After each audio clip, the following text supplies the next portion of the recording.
You're listening to Qwerpline here on QWRP-FM. Qwerpline this week is brought to you by McGonagall's Conical Monocle. When you need greater correction in one eye than a standard eyepiece can deliver, McGonagall's Conical Monocle. The casing is cupronical.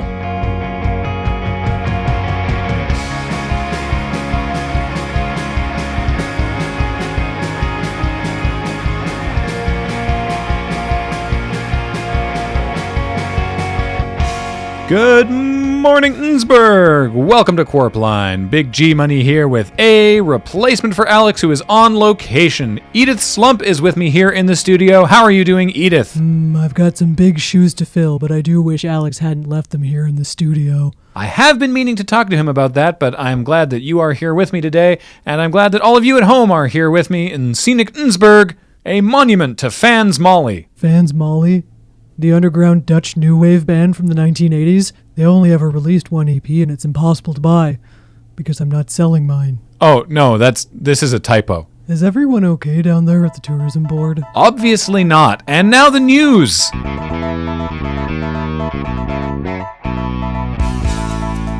Bargain hunters rejoice. The annual Innsbruck Car Boot Sale will be setting up for the weekend over at the politically unaffiliated Shaughnessy Mudflats Go-Kart Oval. This year's organizers are promising a showcase of more than 100 used cars and an entire pallet of Latvian military surplus boots, some of which will come in pairs. Huh. Fans Molly were big fans of the Latvian military surplus look as well. What a coincidence. Yeah, it's weird. In other news, if you see a suspicious bag downtown, please leave it alone. Innsbruck PD are testing their new autonomous bomb disposal robot, and they are currently training its AI to recognize threats. Oh, excuse me, Graham, actually. I have a note from Alex. It was the only thing he mentioned when I ended up filling in for him today. I kind of wish he'd talked about more stuff, but anyhow, he did ask me to read this. That is not a robot. I saw you idiots tape a shotgun to a Roomba. Call this off before someone gets hurt.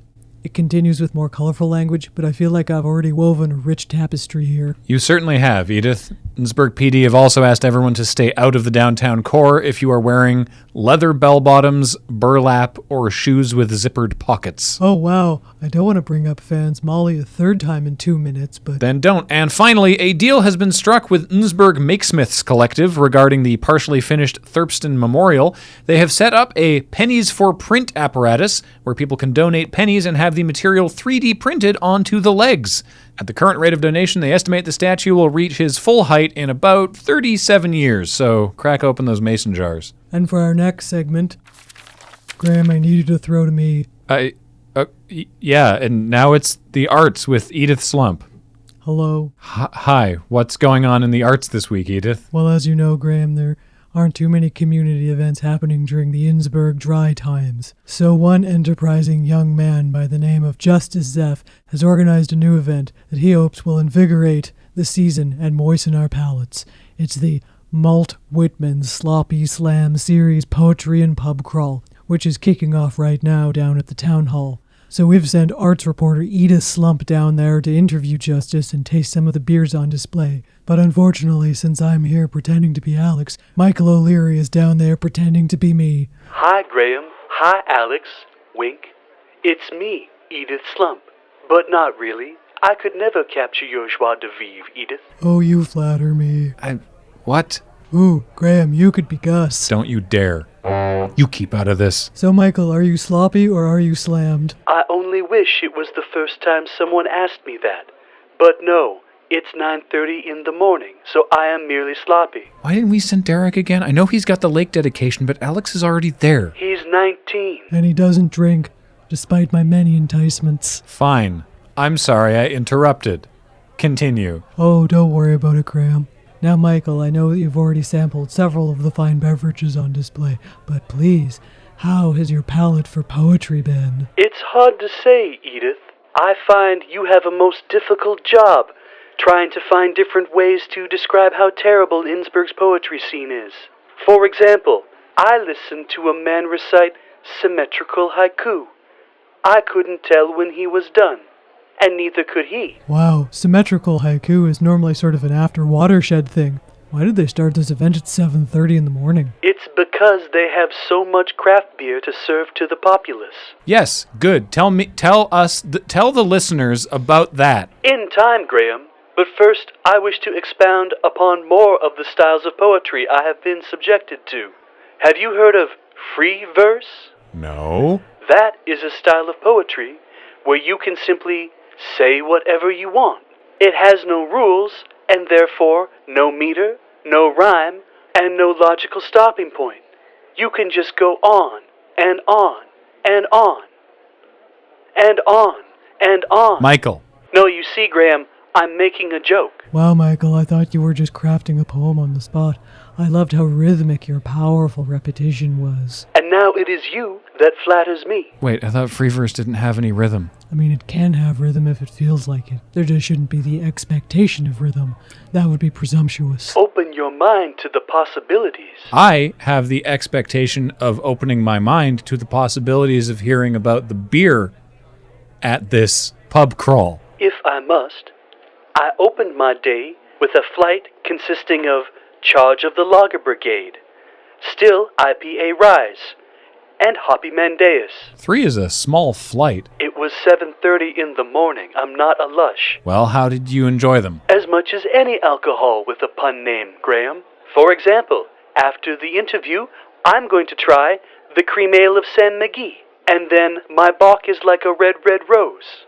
If I'm feeling adventurous, I might even try Do Not Go So Gentle Into That Good Night.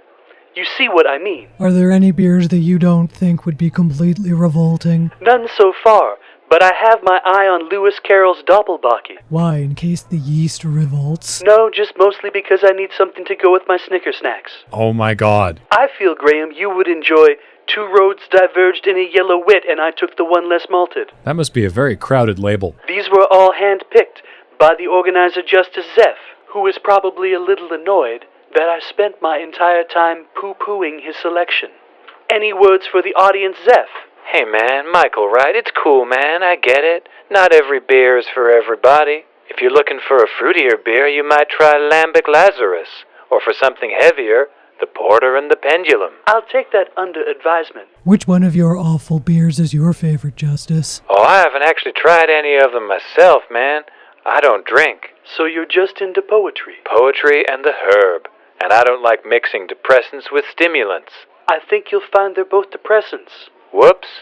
I feel the Malt Whitman Sloppy Slam series will continue until 8 p.m. tonight, or perhaps just the next 20 minutes. It all depends on the endurance of justice.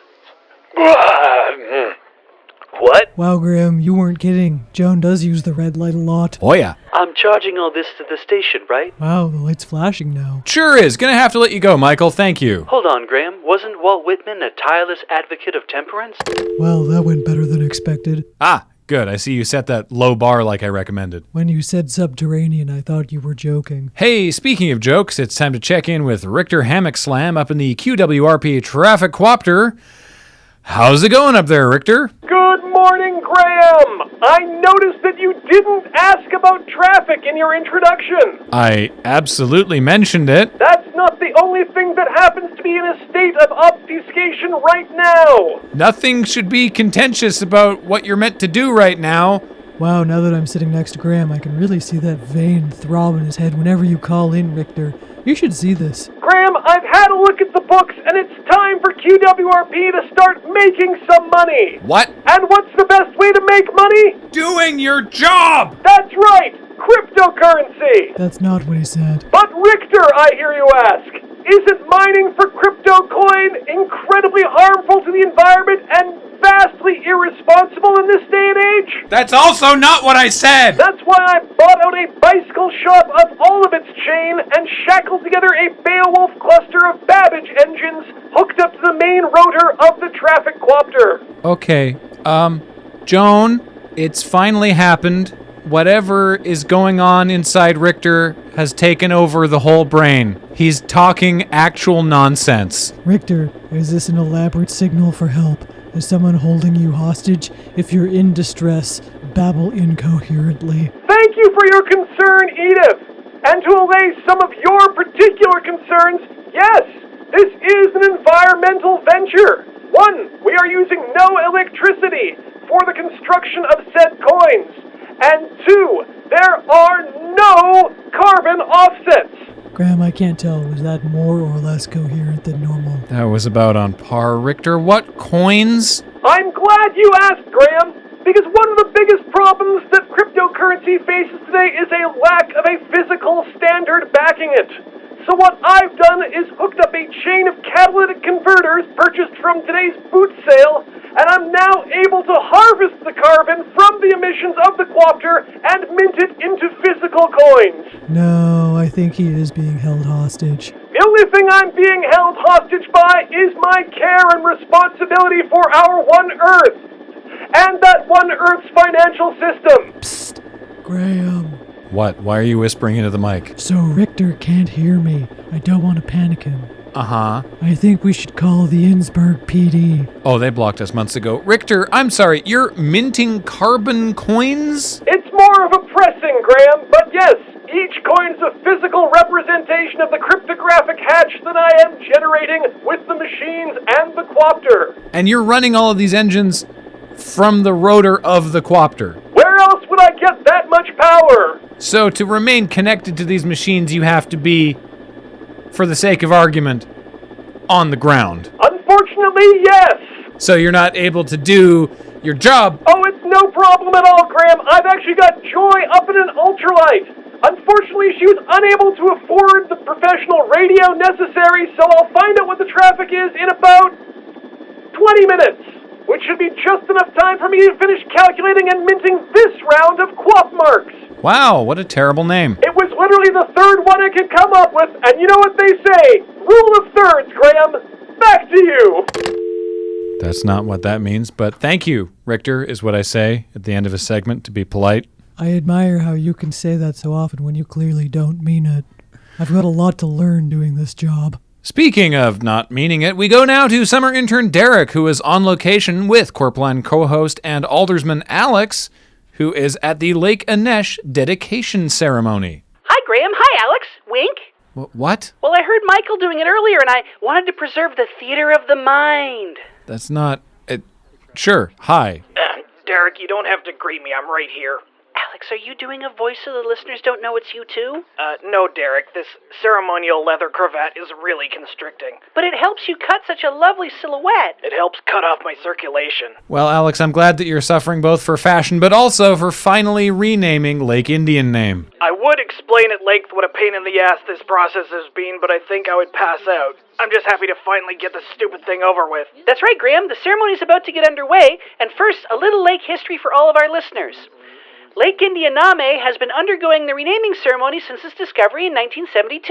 Legend has it that the lake was given its name by a hard of hearing and slightly racist clerk at the Innsbruck Town Hall, and Lake Indianname has been undergoing renaming ever since, because as my dad tells it, it's against the law to change the name of something once it's already been given a name, which is why I have to keep calling my cat Asshole. Derek, I'm fairly confident that none of that is true. No, his cat really is named Asshole. Really? Neat. Alex, please help me. It would be my pleasure. The sooner we get this over with, the sooner I get to take this off. Hey, everybody. It's finally time to set the record straight on Lake Indianname, as it was formerly called. We can now give it its true title, Lake Anesh. We have a plaque and everything. No thanks to certain parties who I will not name here. Therefore, it is my civic duty and great pleasure to dedicate this body of water to Anesh Patel, and to remind everyone that the lake is now called Lake Anesh. Don't at me. Wait. Please stop. Stop. Don't dedicate the lake. And there you have it, listeners. The lake has been dedicated Lake Anesh. No! Hello, respected QWRP listeners. My name is Beatrice Landstrad, Raster Heights Academy Student Council President, and I am here to stop this dedication ceremony, but it appears I am too late. Graham, she swept my leg and took the phone. Wow, that sounds awesome. It looked awesome. Honorable Aldersman Alex, this is not Lake Anesh. Yes, it is. What part of Don't At Me do you not understand? You're young. Aldersman, with all great respect to your 2017 memes, you took a wrong turn at Scrundle Avenue. If this is Lake Anesh, where's Camp Melodima? Oh, for sake! That's right, Qwerpline listeners. It's me, Beatrice Landstrad, with the scoop of the year. This is not Lake Anesh. This is just the disused lagoon that's connected to the East Sunbakers culvert grid, and that has been named in honor of Anesh Patel, and the original Lake Indianname still stands. This should have been my scoop. Well, then why didn't you realize I went the wrong way down Scrindle Avenue? I was too busy driving when I should have been asking the hard-hitting questions. Goddamn son of a You goddamn it! Ah! Hey, you can't litter here. This lagoon is part of the agricultural reserve. And that's desecration of public property. That color belongs to the county. Boo! Let me tell you what I'm gonna do. I'm gonna throw you in Lake Anesh and you in Lake Indianname. Wow, this is a major gaffe. This is going to cost Alex big for re-election. I don't think he's ever going to make it in office again. I never wanted this job in the first place. Oh, listeners, he's yanked the plaque out of the ground. Yes, and he's thrown it on the ground. And he's jumping up and down on it while it breaks into a dozen pieces. My goodness, he's getting very even coverage. He must have large feet. You know what they say about aldersmen with big feet? That they have very limited chances at re-election after this kind of bungle. My thoughts exactly, Beatrice. And now, after some vigorous jumping, Alderman Alex has taken a bit of a tumble. He's going over sideways, and yes, he has fallen into Lake Anesh, formerly the Culvert Lagoon. And he's thrashing about, yelling about how he can't swim. Oh, wait, I'm on duty now. Just let me drown, you. Oh. Now I know why you use this button so often. Yeah, it's a little hard to read with all the paint worn off, but Old Muty is probably my favorite button in here. And hey, speaking of putting a button on it, that takes us up to the break. When we come back, an update on the still ongoing trial of Mayor Steno Paperclips. The proceedings are still on pause while the prosecution continues to search for any legal precedent that will allow them to declare a bent piece of copper wire a paperclip. This trial has really unearthed a lot of Innsbruck's dirty laundry. I thought for years our mayor was a half-empty box of paper clips. Now, it's been shown that was all a lie, and it was an empty box of paper clips. Who can you trust? And at the top of the hour, our arts correspondent, Edith Slump. Technically, I'm the lifestyle and arts correspondent. Oh, did Joan finally authorize your promotion? No, but I'm allowed to expend scented candles to the station now. Oh, that's too bad. But stay tuned for Edith's report on the Bed, Bath, and Body Works in Julesburg. This one's called Milfoil's Embrace. Oh, God, smells like a dank sponge. Keen olfactory observation, Graham. I'm giving this one to Joan. Anything else going on in the arts this week, Edith? No. More Qwerpline after this. You're listening to Qwerpline here on QWRP-FM. Thanks again to our sponsor, McGonagall's Conical Monocle. When you need greater correction in one eye than a standard eyepiece can deliver, McGonagall's Conical Monocle to see all matters cosmogonical.